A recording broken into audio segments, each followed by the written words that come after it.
Hello and welcome back to my YouTube channel. आज के इस वीडियो में हम डिस्कस करेंगे यूजीसी नेट जेआरएफ पेपर 1 के प्रीवियस ईयर क्वेश्चंस। इस वीडियो में हम डिस्कस करेंगे टीचिंग एप्टीट्यूड के प्रीवियस ईयर क्वेश्चंस। इस वीडियो में आपको क्वेश्चंस हिंदी इंग्लिश दोनों लैंग्वेजेस में देखने को मिलेंगे। पहले क्वेश्चन इंग्लिश में आएगा एंड देन हिंदी में। तो स्टार्ट करते हैं फर्स्ट क्वेश्चन के साथ। फर्स्ट क्वेश्चन में आपको क्या दिया हुआ है? Given below are two statements, one is labelled as assertion A and the other is labelled as reason R. इस क्वेश्चन में आपको दो स्टेटमेंट्स दी हुई हैं। पहली जो है वो है असर्शन ए और दूसरी स्टेटमेंट क्या है उसका? Reason are. असर्शन ए क्या दी हुई है आपको? Evaluation is said to be formative when the intention is to identify scope and potential for improvement of teaching learning system. And reason क्या दिया हुआ है? The form of such evaluation is informal and has to take place during instruction teaching. assertion A में कहा गया है कि evaluation को हम फॉर्मेटिव तब करेंगे जब उसकी जो इंटेंशन है वो क्या है करने की, स्कोप को और पोटेंशियल को आइडेंटिफाई करना, ताकि हम टीचिंग लर्निंग सिस्टम में इम्प्रूवमेंट कर सकें। इस चीज़ का रीज़न क्या दिया गया है कि ये जो इवेल्यूएशन होती है वो इनफॉर्मल होती है नेचर में और ये टीचिंग और इंस्ट्रक्शन के ड्यूरिंग ही होती है। तो दोनों स्टेटमेंट सही हैं और रीज़न जो है वो भी असर्शन का करेक्ट है। तो इसलिए आपका करेक्ट आंसर क्या हो जाएगा?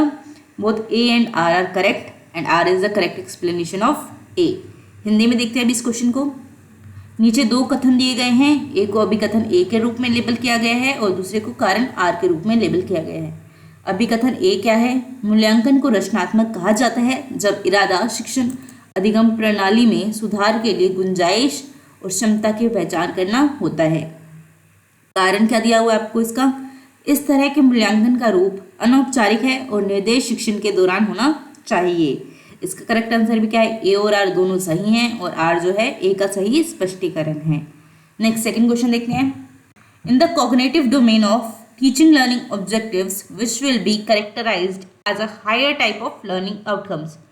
जो टीचिंग लर्निंग ऑब्जेक्टिव्स की कॉग्निटिव डोमेन है उसमें किन लर्निंग आउटकम्स को हायर टाइप में कैटेगराइज किया जाएगा? ऑप्शन दिए गए हमको। Knowledge and comprehension, analysis and conceptual elements, application of acquired knowledge and skills, synthesis involving the creative organization of ideas, evaluation involving judgment using internal और external standards। इसका correct answer क्या है? Option number 4 B D and E, यानी कि analysis and conceptual elements, synthesis involving the creative organisation of ideas and evaluation involving judgement using internal और external standards. Same question में हिंदी में देखेंगे। शिक्षण अधिगम उद्देश्यों के संज्ञानात्मक क्षेत्र में जिसे उच्च प्रकार के सीखने के परिणामों के रूप में वर्गीकृत किया जाएगा। ज्ञान और समझ, विश्लेषण और वैचारिक तत्व, अर्जित ज्ञान और कौशल का अनुप्रयोग, विचारों के रचनात्मक संगठन से जुड़े संश्लेषण, आंतरिक या बाहरी मानकों का उपयोग करके निर्णय से जुड़ा मूल्यांकन। इसका करेक्ट आंसर भी क्या है? Option number 4 B D and E. Next third question. Given below are two statements. इस क्वेश्चन में आपको दो स्टेटमेंट्स दी गई हैं। फर्स्ट स्टेटमेंट क्या है? Maximum performance test are design to assess the upper limits of the examinees knowledge and ability. And second statement, typical response test are design to measure specific behaviours and characteristics of examinees. First statement में कहा गया है कि जितने भी जो performance test होते हैं उन्हें डिज़ाइन किया जाता है ताकि हम एग्जामिनीज की अपर लिमिट और एबिलिटी को जान पाएँ। सेकेंड स्टेटमेंट में कहा गया है कि जो टिपिकल रिस्पॉन्स टेस्ट होते हैं उन्हें डिज़ाइन किया जाता है ताकि हम एग्जामिनीज के स्पेसिफिक बिहेवियर और करेक्टरिस्टिक्स को जान पाएँ। दोनों स्टेटमेंट सही है तो आपका करेक्ट आंसर क्या हो जाएगा? Option number 1। Both statement 1 and 2 are true. Same question Hindi में। नीचे दो कथन दिए गए हैं। कथन एक है अधिकतम प्रदर्शन परीक्षण परीक्षार्थियों के ज्ञान और क्षमता की ऊपरी सीमाओं का आंकलन करने के लिए डिज़ाइन किए गए हैं। कथन सेकंड है विशिष्ट प्रतिक्रिया परीक्षण परीक्षार्थियों के विशिष्ट व्यवहार और विशेषताओं को मापने के लिए डिज़ाइन किए गए हैं। इसका करेक्ट आंसर भी क्या है? Option number 1। कथन 1 और कथन 2 दोनों सत्य हैं। नेक्स्ट फोर्थ क्वेश्चन देखते हैं। A teacher uses a question answer to ensure desired learning outcomes in his or her classroom. In this process he she offers the following type of comment to a few answers given by a student. Yes, you are right, good, this will be considered as an example of. एक teacher अपने question answer के अंदर learning outcomes जो उसकी desired है वो करने के लिए एक कमेंट पास करता है स्टूडेंट्स के आंसर पे, वो क्या कमेंट होता है? Yes you are right, good. तो इसे हम किस चीज़ का एग्जाम्पल मानेंगे? ऑप्शन दिए गए हैं positive feedback, negative feedback, confirmatory feedback और करेक्टिव फीडबैक। तो ये क्या है? पॉजिटिव फीडबैक है। सेम क्वेश्चन हिंदी में। एक शिक्षक अपनी कक्षा में वांछित सीखने के परिणामों को सुनिश्चित करने के लिए एक प्रश्न उत्तर का उपयोग करता है। इस प्रक्रिया में वह एक छात्र द्वारा दिए गए कुछ उत्तरों के लिए निम्नलिखित प्रकार की टिप्पणी प्रदान करता है। हाँ, आप सही हैं, अच्छे हैं। यह किसका एक उदाहरण माना जाएगा? ये माना जाएगा सकारात्मक प्रतिक्रिया का। नेक्स्ट 5th क्वेश्चन देखते हैं। Arrange in sequence the following theory of casualty in Aristotle's philosophy. जो आपको एरिस्टोटल की फिलॉसफी के अकॉर्डिंग आपको इन कैजुअलिटीज़ को सीक्वेंस में लगाना है। ऑप्शन दिए हैं आपको material cause, efficient cause, formal cause and final cause.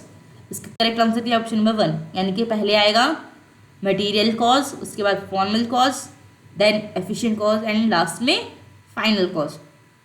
Same question Hindi में। अस्तु के दर्शन में कार्य कारण के निम्नलिखित सिद्धांत को क्रम में व्यवस्थित करें। भौतिक कारण, कुशल कारण, औपचारिक कारण और अंतिम कारण। इसका करेक्ट आंसर भी क्या है? A, C, B, D. Next 6th question देखते हैं। Identifying the characteristics and basic requirements of reflective level teaching in the following list of statements. आपको कुछ कैरेक्टरिस्टिक्स दी गई हैं, आपको देखना है कि इनमें से कौन सी कैरेक्टरिस्टिक्स जो हैं वो रिफ्लेक्टिव लेवल ऑफ टीचिंग की हैं। तो आपको दी गई हैं, teacher presents the information and ideas systematically to help recall them when needed. Teacher conducts drills and exercise to fix up the ideas in the mind of students. Issues are raised and discussed with a view to shift the potential rational solution of problems.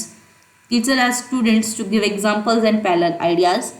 Academic sessions are conducted in a dialogical mode to explore and explain the basis of argument. इस क्वेश्चन का correct answer क्या है? Option number 3, यानी कि सी and E option.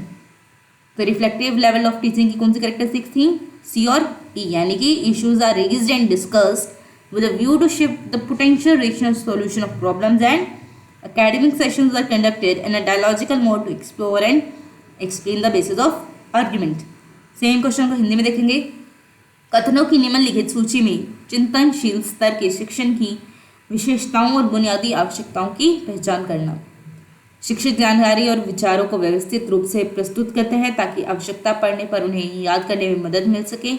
शिक्षक विद्यार्थियों के मन में विचारों को ठीक करने के लिए अभ्यास करता है।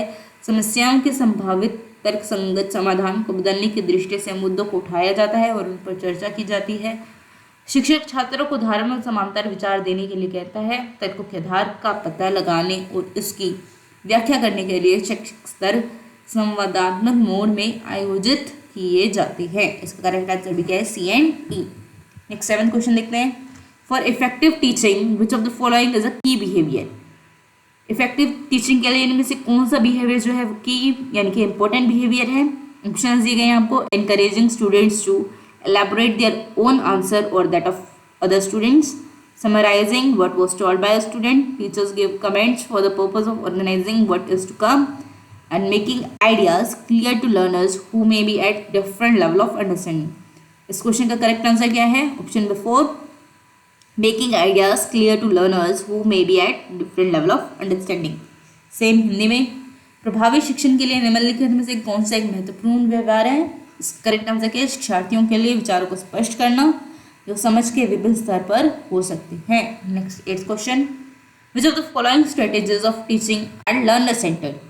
अब आपको कुछ टीचिंग की स्ट्रेटेजीज दी गई हैं, आपको पहचाने कि इनमें से कौन सी जो है वो लर्नर सेंटर्ड है। कौन कौन सी दी गई है? Cybernetics, lecture with audio visual aids, question answer session, practical task based projects और ग्रुप डिस्कशन।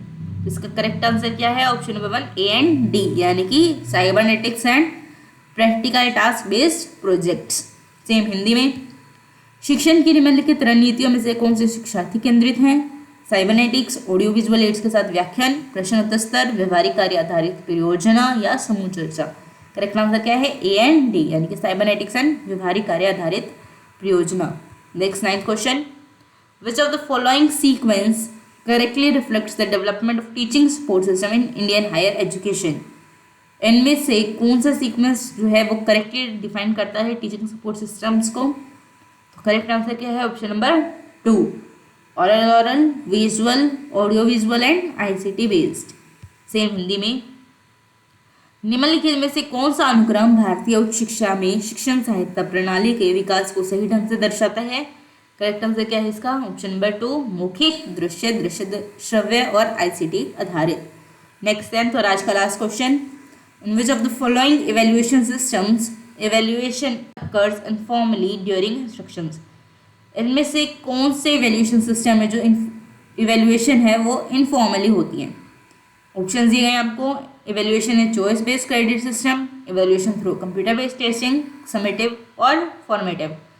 जिसका करेक्ट आंसर क्या है? Option number 4, formative evaluation. Hindi में देखते हैं, निम्नलिखित में से किस मूल्यांकन प्रणाली में मूल्यांकन अनौपचारिक रूप से निर्देशों के दौरान होता है? करेक्ट आंसर क्या है इसका?